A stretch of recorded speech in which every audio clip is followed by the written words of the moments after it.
I'll echo what Martin said. It's really wonderful to be here and in front of people and actually meeting with folks. And I'm really excited to talk about this.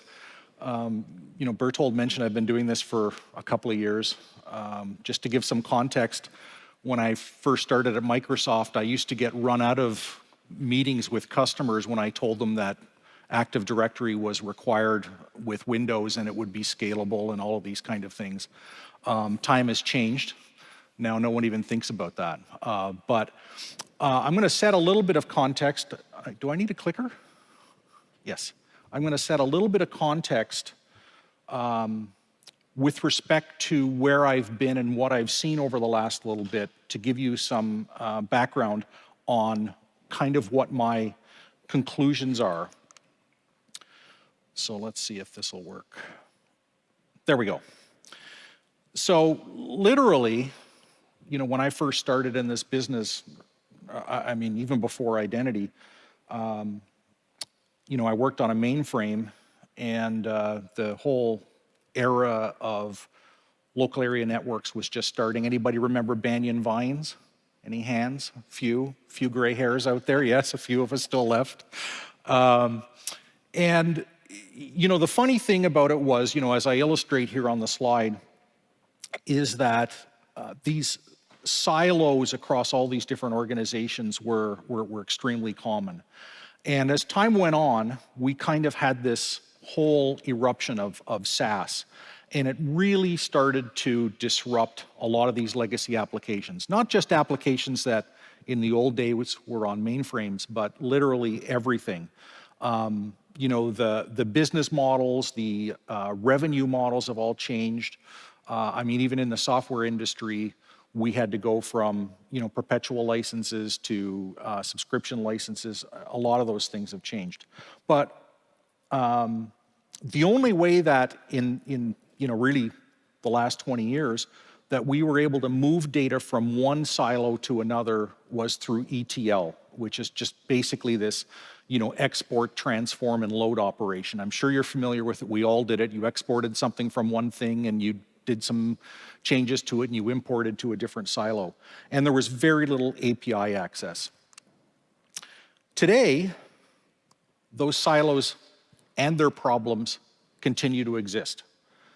Every customer I meet with is still moving things from one system to another. It's gotten a little bit better, with APIs and some of these things. But what I've certainly seen, and I'm sure you see it, is the CX, the customer experience, the user experience, the employee experience are very disjoint across these different silos.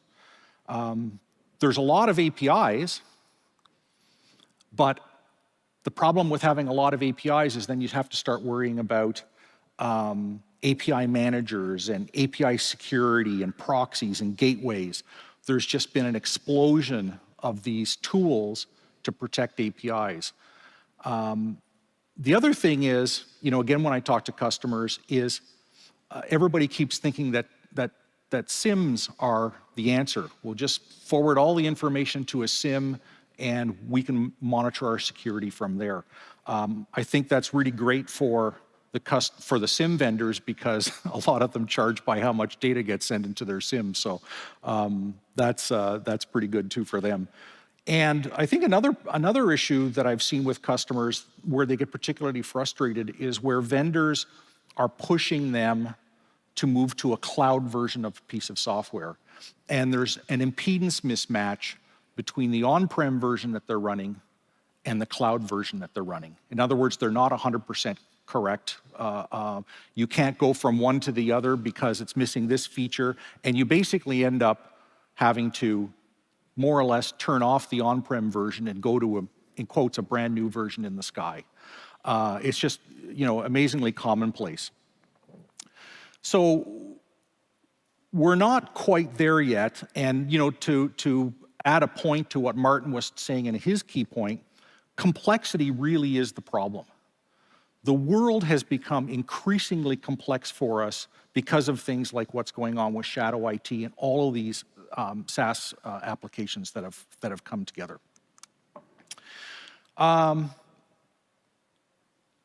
New problems have arisen, and I hope you've seen some of these, or I hope you haven't experienced them, but you've seen them.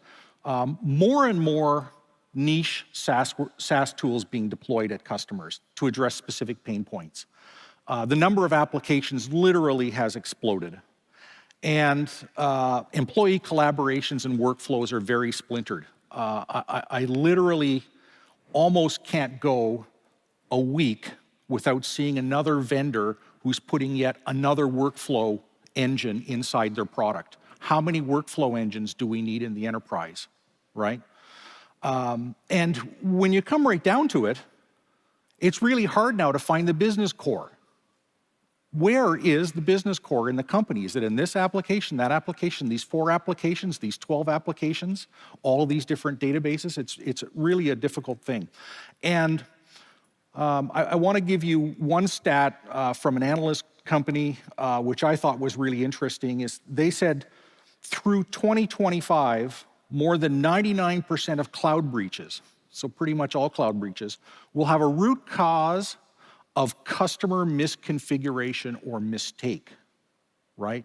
And this is just an example of the complexity that we've driven into the organization because of all of these different applications. In fact, I think it's this explosion of complexity is really beyond a human ability to manage it.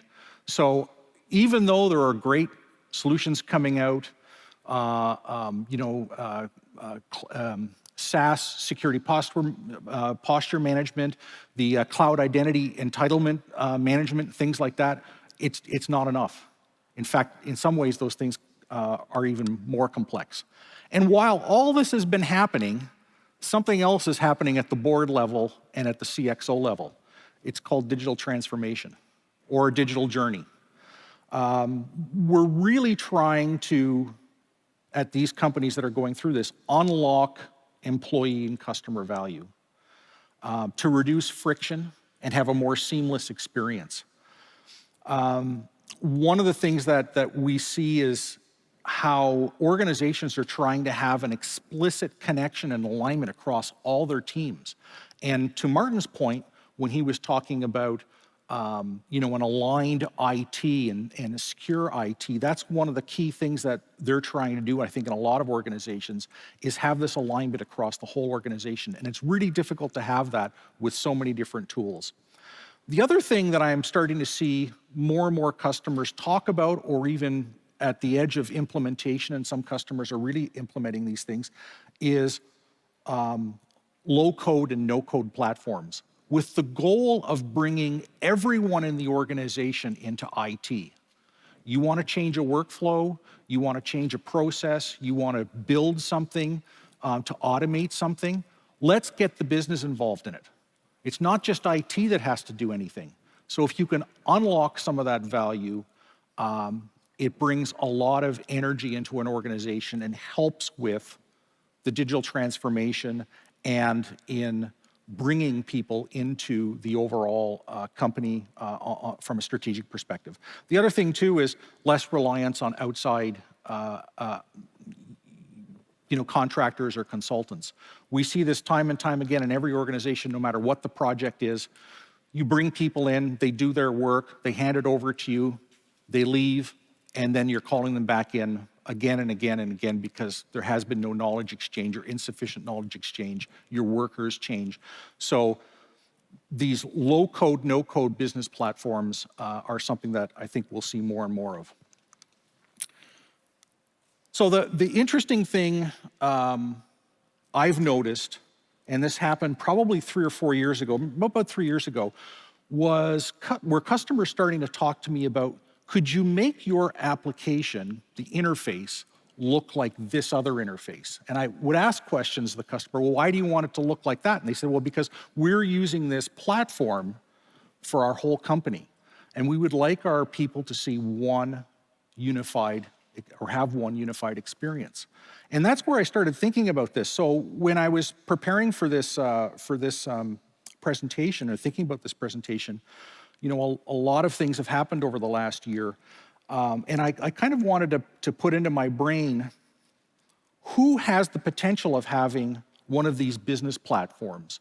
Also what I call the best of the suite. And there's a number of companies here, and I don't know how much you know about some of these companies, but when you actually go, and if you have an opportunity, you're interested in this, check some of their websites. If you look at what Atlassian is doing, if you look at what ServiceNow is doing, if you look at what Zoho is doing, they're building a platform, a business platform. Low code, dynamic workflow engines, unified data, a place to be able to expand your business on. There are some really good companies that have a lot of potential there, and I've written down a few of them along with some recent acquisitions that they've done, which is just my view on how they're moving more towards these business platforms. I think there was a couple of really interesting acquisitions that Okta just made a little while ago, and it really struck me when I saw this quote in Forbes from Todd McKinnon about how he wants to be one of the cloud vendors that people think about.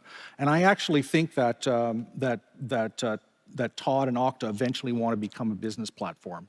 And to my point about yet another workflow engine, they just bought a workflow engine.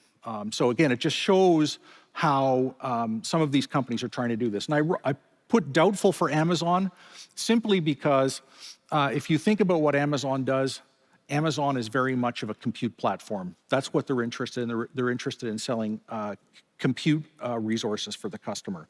So what I'm trying to give to you is what I think is this rise of the platform that's going to come out of this.